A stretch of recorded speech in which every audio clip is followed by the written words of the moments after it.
Hola, mi nombre es María Beatriz Irene Corona Torres. Actualmente curso la licenciatura en Derecho en la Universidad Virtual del Estado de Guanajuato.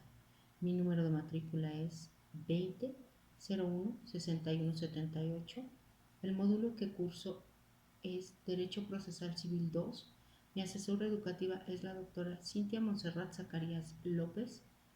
Realizo el reto 4, el cual lleva por nombre: ¿Conoces el trámite de los juicios especiales sobre el estado de interdicción hipotecario?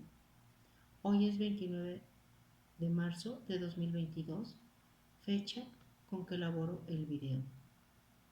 En esta actividad se nos pide realizar un análisis comparativo en el cual se expongan los aspectos más relevantes de los juicios especiales de interdicción hipotecaria de los estados de Guanajuato y Tamaulipas respectivamente.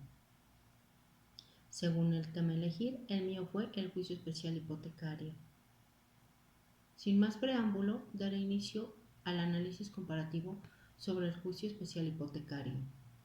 Referente al Código de Procedimientos Civiles del Estado de Tamaulipas, este se encuentra reglamentado en el capítulo quinto, juicio hipotecario, del artículo 530 al 542, por lo que en el Código de Procedimientos Civiles del Estado de Guanajuato se encuentra reglamentado en el título sexto, capítulo único, juicio hipotecario, del artículo 704A al 704Q.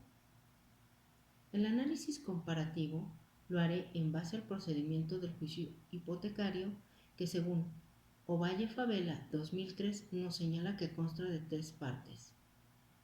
1. Anotación de la demanda en el registro público de la propiedad. 2. Oposición. 3. Sentencia de remate y ejecución. En ambos códigos definen el juicio hipotecario como procedimiento especial sumatorio, que tiene por objeto resolver las controversias que se originan del pago o prelación de las obligaciones garantizadas con hipoteca. Significado de prelación: preferencia con la que una cosa debe ser atendida respecto de otra con la cual se compara. Cabe mencionar que este juicio es exclusivo para las acciones de pago o prelación, por lo que las acciones de cancelación, constitución, ampliación, registro y división de la hipoteca no pueden promoverse por este medio. Ahora bien, retomando el análisis comparativo, dividiremos a este en tres etapas para su estudio. Etapa 1. Anotación de la demanda en el registro público de la propiedad. Para que se pueda mandar a inscribir la demanda en el registro público de la propiedad, se deben reunir algunos requisitos. En este caso, ambos códigos definen de la misma forma que para que proceda el juicio hipotecario es como requisito 1. Que el contrato de hipoteca conste de escritura pública o documentos equiparables. 2. Que se encuentre debidamente registrada. 3. El plazo de pago sea exigible o deba anticiparse. En algunos juicios hipotecarios no es necesario que el contrato de hipoteca se registre, aunque existe alguna excepción, reuniendo algunos requisitos. En la misma tesitura, con respecto a la presentación de demanda, tanto el Código de Procedimientos Civiles del Estado de Guanajuato en su artículo 704C como en el Código de Procedimientos Civiles del Estado de Tamaulipas en su artículo 532, existen similitudes entre ambos respecto a que la demanda debe ir acompañada del documento base de la acción y de los documentos justificativos de la personalidad del actor, ya que al reunir los requisitos fijados por los artículos anteriores, el juez admitirá y mandará a inscribir la demanda en el registro público de la propiedad. Etapa 2. Oposición, sentencia de remate y ejecución. En el caso de los términos, debo hacer mención que estos varían en ambos estados.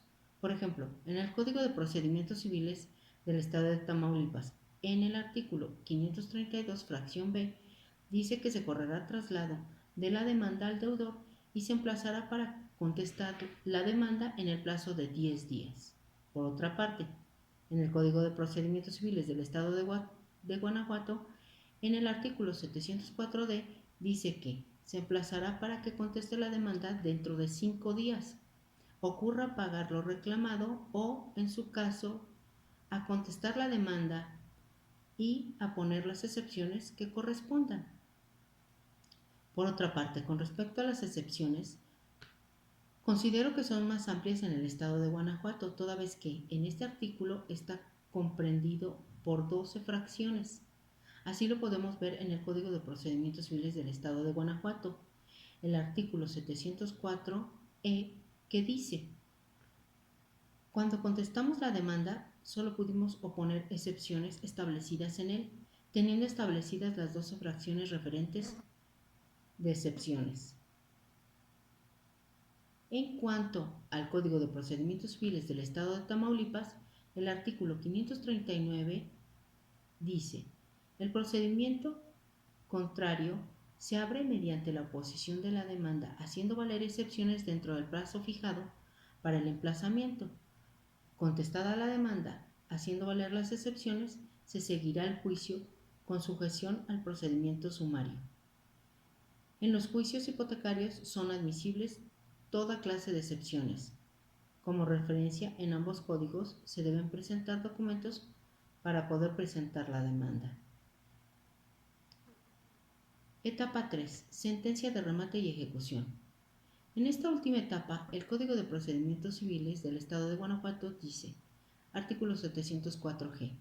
Admitida en tiempo y forma la contestación de la demanda, el juez en el mismo auto abrirá el juicio de apertura por un término de 20 días y se señalará día y hora para la celebración de la audiencia final del juicio, que en este caso donde se llevan a cabo los alegatos. La última parte del juicio hipotecario consiste en el dictado de la sentencia y ejecución. Una vez celebrada la audiencia de ejecución, el juez debe dictar sentencia dentro del término de 3 días.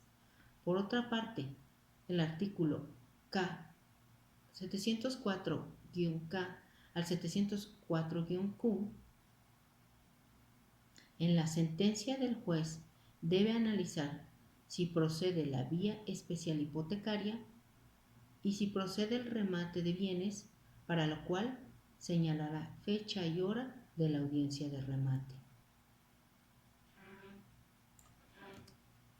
Código de Procedimientos Civiles para el Estado de Tamaulipas dice: artículo 535. La ejecución del auto que admita la demanda en vía hipotecaria se llevará a cabo mediante la expedición inmediata de la cédula hipotecaria y su envío a la oficina del registro para su inscripción, la diligencia de entrega y emplazamiento al demandado. Artículo 504. Si la sentencia se declara procedente, la vía hipotecaria se mandará proceder al remate de los bienes hipotecarios. Si la sentencia se resolviera que no ha procedido vía hipotecaria, se reserva al actor sus derechos para que los ejercite en vía y forma corresponda. Artículo 541. Si el supervisor revoca el fallo de la primera instancia que declaró procedente el remate. Artículo 542. Si comenzado el juicio se presentan algunos acreedores, se procederá al concurso de acreedores hipotecarios. Por mi parte, esto sería todo con respecto al análisis comparativo, donde se exponen los aspectos más relevantes del juicio especial hipotecario de los estados de Guanajuato y Tamaulipas. Continuando con el reto, también se nos pidió identificar y describir 2 juicios especiales contenidos en el Código de Procedimientos Civiles del Estado de Tamaulipas, por los que elegí el juicio de desahucio y el juicio sucesorio, mismos que describiré a continuación. Título 8, Juicios. Capítulo 6, Juicio de desahucio. Artículo 543. El juicio de desahucio procede cuando se exige la desocupación de una finca o local por falta de pago de 2 o más mensualidades de renta. En lo conducente se aplicarán las reglas del juicio sumario. Con la demanda se acompañará el contrato escrito de arrendamiento, cuando ello fuere necesario para la validez del acto conforme al Código Civil y los recibos de renta insolutos. Por otra parte, el juicio sucesorio se encuentra en el título 13, sucesiones. Capítulo 1, generalidades. Artículo 754. Una vez que se abra sucesión por la muerte o declaración de presunción de muerte del autor de la herencia, deberá tramitarse el correspondiente juicio sucesorio conforme a las reglas de este título. Artículo 755. Los juicios sucesorios podrán ser: 1. Primero, testamentario, con la herencia que se defiere por testamento. Segundo, testamentarios, con la herencia que se defiere por disposición de la ley. Cuando el testador disponga solo de una parte de sus bienes, el resto de ellos forman parte de la sucesión legítima. Con esto concluyo mi exposición y me despido de ustedes cordialmente.